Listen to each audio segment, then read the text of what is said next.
Hey hello everyone, welcome back to legal pulse. तो आज हम बात करने वाले हैं जर्नल डिफेंसेस की। तो जर्नली जब भी कोई ऑफेंस कमिट होता है तो हम उसमें दो एलिमेंट चेक करते हैं। पहला एक्टस रियस और दूसरा मेंजरिया। एक्टस रियस का मतलब होता है गिल्टी एक्शन, वही मेंजरिया का मतलब है गिल्टी माइंड। जब भी आप कोई act guilty action with guilty mind करेंगे तो माना जाएगा कि आपने कोई ऑफेंस कमिट किया है। वहीं पर जर्नल एक्सेप्शंस क्या करती है? When journal exception is proved, it ends the element of mens rea। मतलब अगर जर्नल एक्सेप्शन प्रूव हो गई तो वो मेंजरिया का जो एलिमेंट है उसको ख़त्म कर देगी। जैसे कि आप नॉर्मली रोड से जा रहे थे और कोई आप पे अटैक करने के लिए आया, आपने उसको पुश किया, वो गाड़ी से टकराया और उसको चोट लग गई, तो क्या आप इस ऑफेंस के लिए लायबल होंगे? तो वहीं पर अगर आपने कोर्ट में ये प्रूव कर दिया कि आपने जो कुछ किया है वो सेल्फ डिफेंस के चलते किया है, वो आप पे अटैक करने आ रहा था, तो वहाँ पर मेंजरिया का जो एलिमेंट है वो ख़त्म हो जाएगा। और जैसे ही मेंजरिया का एलिमेंट ख़त्म हुआ तो आप किसी भी ऑफेंस के लायबल नहीं माने जाएंगे।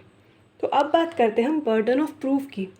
तो जो ये जर्नल एक्सेप्शन आप लेने वाले हैं उसको प्रूव करने का बर्डन किस पर है? उसको प्रूव करने का बर्डन है एक्यूज़ पर, जो कि दिया हुआ है हमारा सेक्शन 108 ऑफ भारतीय साक्ष्य अधिनियम में। उसमें क्या बोला है कि जब भी आपको कोई जर्नल एक्सेप्शन लेनी है तो एक्यूज़ को प्रूव करना पड़ेगा। कोर्ट हमेशा ये प्रेज्यूम करेगा कि जो भी आप सर्कमटेंसेस बता रहे हैं ऐसा कोई भी सर्कमटेंसेस नहीं था। जब एक्यूज़ ये प्रूव कर देगा कि क्या सर्कमस्टेंसेस थे तब वो जर्नल एक्सेप्शन ले सकता है। तो जर्नल एक्सेप्शन प्रूव की जाएगी किसके थ्रू? एक्यूज़ के थ्रू। और कब? डिफेंसिव एविडेंस स्टेज पर। डिफेंसिव एविडेंस स्टेज पर एक्यूज़ ये प्रूव करेगा कि क्या सर्कमस्टेंसेस थे, तब वो जर्नल एक्सेप्शन ले सकता है। जर्नल एक्सेप्शन प्रूव करनी पड़ती है जब प्रोसिक्यूशन ये प्रूव कर देता है कि आपने कोई ऑफेंस कमिट किया है, तो डिफेंसिव स्टेट में आपको जर्नल एक्सेप्शन प्रूव करनी पड़ती है। तो जब हम बात करते हैं सेक्शन 22 की, तो उसमें लिखा है नथिंग। तो सबसे पहले नथिंग का मतलब क्या है? नथिंग का मतलब है कि ये एक सेविंग क्लोज है। अगर आपने ये सेक्शन 22 प्रूव कर दिया तो देने से किसी भी सेक्शन के लिए आप लायबल नहीं होंगे। आप पे जितने भी दायित्व बने हैं वो सभी खत्म हो जाएंगे। तो सेक्शन 22 बात करता है act of a person unsound mind, एक अनसाउंड माइंड के पर्सन के एक्ट की। तो nothing is an offence which is done by a person at the time of doing act he the reason of unsoundness, he is incapable of understanding the nature of act, the act either wrong or contrary to law। मतलब अब सबसे पहले important चीज़ें क्या हैं इसमें?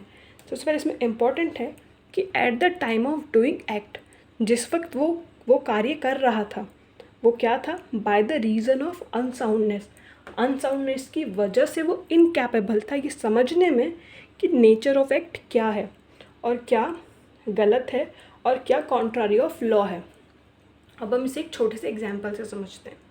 जैसे कि ए ने बी को शूट किया और बी की मौत हो गई, तो अब बी मर चुका है, तो क्या हमारा ए जो है वो मर्डर के लिए लायबल होगा? प्रोसिक्यूशन ने ये प्रूव कर दिया कि ए क्या है, ए ने बी का मर्डर किया है। तो अब डिफेंसिव स्टेट में ए क्या प्रूव करेगा? ए प्रूव करेगा कि जिस वक्त वो ये कार्य कर रहा था वो अनसाउंड था, उसको नहीं पता था कि ये जो गन है उससे किसी की मौत हो जाती है, या ट्रिगर को दबाने से उससे गोली निकलती है और उस गोली जब वो किसी को लगेगी तो वो कोई मर जाएगा। या फिर उसको ये नहीं पता था कि ये एक ऑफेंस होता है और उसको तो ये लगा कि अगर मैंने बी को मार दिया तो बी स्वर्ग चला जाएगा और दुनिया तो वैसे भी इतनी बुरी है, बी को मुक्ति मिल जाएगी। एक ऐसा कुछ प्रिज्यूम हो रहा था उस वक्त, उस पागलपन की वजह से। मतलब जो उसने एक्ट किया है वो अनसाउंडनेस की वजह से किया है। तो बेसिकली उसे वो क्या प्रूव करना पड़ेगा? उसको प्रूव करना पड़ेगा अपना स्टेट ऑफ माइंड, कि जिस वक्त वो एक्ट कर रहा था उसका स्टेट ऑफ माइंड क्या था। तो बेसिकली इसमें तीन चीज़ें प्रूव होती हैं। पहली कि at the time of doing act, जिस वक्त वो कार्य कर रहा था वो क्या था? वो अनसाउंड था और वो इनकैपेबल था समझने में, कि मुझे नहीं पता था कि नेचर ऑफ एक्ट क्या होगा और क्या कॉन्ट्रारी ऑफ लॉ है। उसको मेडिकल इंसैनिटी थी। मेडिकल इंसैनिटी कैसे प्रूव करेगा वो? मेडिकल इंसैनिटी ऐसे प्रूव कर सकता है कि वो अपने हॉस्पिटल के सर्टिफिकेट्स दिखा सकता है, मेडिकल बिल्स दिखा सकता है अपने, और ट्रीटमेंट कार्ड दिखा सकता है। जैसे ही मेडिकल इंसैनिटी प्रूव हो जाएगी उसे प्रूव करनी होगी लीगल इंसैनिटी, कि मुझे नहीं पता था ये कॉन्ट्रारी ऑफ लॉ है या ये गलत कार्य है। और जब ये दोनों ही चीज़ वो प्रूव कर देता है, उसको सेक्शन 22 का डिफेंस मिल जाएगा। I hope you like it. Thank you.